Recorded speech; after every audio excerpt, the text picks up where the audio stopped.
ನಾನು ಮಾತಾಡೋದು ಗಪ್ಪೀಸ್ನ ಬಗ್ಗೆ. ಗಪ್ಪೀಸ್ ತುಂಬಾನೇ ಬಿಗಿನರ್ ಫ್ರೆಂಡ್ಲಿ. ಚಿಕ್ಕ ಮಕ್ಕಳು ಕೂಡ ಇದನ್ನು ಮನೆಯಲ್ಲೇ ಬ್ರೀಡ್ ಮಾಡಿಸ್ಬೋದು. ನೀವು ಮನೆಯಲ್ಲಿ ನಿಮ್ಮ ಮಕ್ಕಳಿಗೆ ಈ ಗಪ್ಪೀಸನ್ನು ಕೊಟ್ಟರೆ ಅವರು ಇದನ್ನು ಒಂದು ಟಬ್ಬಲ್ಲಿ ಸಾಕಿ ಅವುಗಳು ಮರಿ ಮಾಡೋದನ್ನು ನೋಡಿ ಆ ಮರಿಗಳನ್ನು ರೇಸ್ ಮಾಡೋದ್ರಿಂದ ನಿಮ್ಮ ಮಕ್ಕಳಿಗೆ ರೆಸ್ಪಾನ್ಸಿಬಿಲಿಟಿ, ಅಕೌಂಟಬಿಲಿಟಿ ಎಲ್ಲ ಗ್ರೋ ಆಗ್ತದೆ.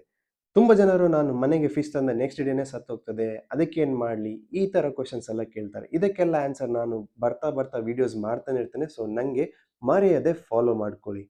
ಈ ಥರ ಟಬ್ಸಲ್ಲಿ ನೀವು ಕೂಡ ಮನೆಯಲ್ಲೇ ಆರಾಮಾಗಿ ಒಂದು ಸೆಟಪ್ ಮಾಡ್ಬೋದು. ಇದರಿಂದ ನೀವು ಕೂಡ ನಿಮ್ಮ ಮಕ್ಕಳ ಜೊತೆ ಒಂದು ಟೈಮ್ ಸ್ಪೆಂಡ್ ಮಾಡಿದಾಗೂ ಆಯಿತು, ಮತ್ತು ನಿಮ್ಮ ಮಕ್ಕಳಿಗೆ ಅವರಿಗೆ ಟೈಮ್ ಸ್ಪೆಂಡ್ ಮಾಡಲಿಕ್ಕೆ ಒಂದು ಮನೆಯಲ್ಲೇ ಒಂದು ಪೆಟ್ ಇದ್ದಾಗೂ ಆಯಿತು.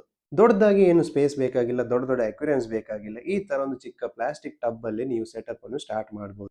ನಿಮ್ಗೇನಾದರೂ ಈ ವಿಡಿಯೋದಲ್ಲಿ ಕಾಣ್ತಿರುವ ಗಪ್ಪೀಸ್ ಬೇಕಾಗಿದ್ರೆ ನನಗೆ ಅದರ ಸ್ಕ್ರೀನ್‌ಶಾಟ್ ಕಳಿಸಿ. ನಾನು ಇದನ್ನು ನಿಮಗೆ ಹೋಮ್ ಡೆಲಿವರಿ ಮಾಡ್ತೇನೆ ಪ್ರೊಫೆಷನಲ್ ಕೊರಿಯರಲ್ಲಿ. ನಿಮಗೆ ಫಿಶ್ ರಿಸೀವ್ ಆದಾಗ ಫಿಶ್‌ನ ಡೆತ್ ಆಗಿದ್ರೆ ನಾನು ನಿಮಗೆ ರಿಪ್ಲೇಸ್‌ಮೆಂಟ್ ಅಥವಾ ರೀಫಂಡ್ ಕೂಡ ಮಾಡಿಕೊಡ್ತೇನೆ. ಏನು ಪ್ರಾಬ್ಲಮ್ ಇಲ್ಲ. ಸೊ ಇವತ್ತೇ ಡಿಸೈಡ್ ಮಾಡಿ ನಿಮ್ಮ ಮಕ್ಕಳಿಗೆ ಈ ಗಪ್ಪೀಸನ್ನು ಗಿಫ್ಟ್ ಮಾಡಿ. ಆ್ಯಂಡ್ ಮಕ್ಕಳಿರುವ ನಿಮ್ಮ ಫ್ರೆಂಡ್ಸ್‌ಗಳಿಗೆ ಈ ವಿಡಿಯೋನು ಆದಷ್ಟು ಬೇಗ ಶೇರ್ ಮಾಡಿ.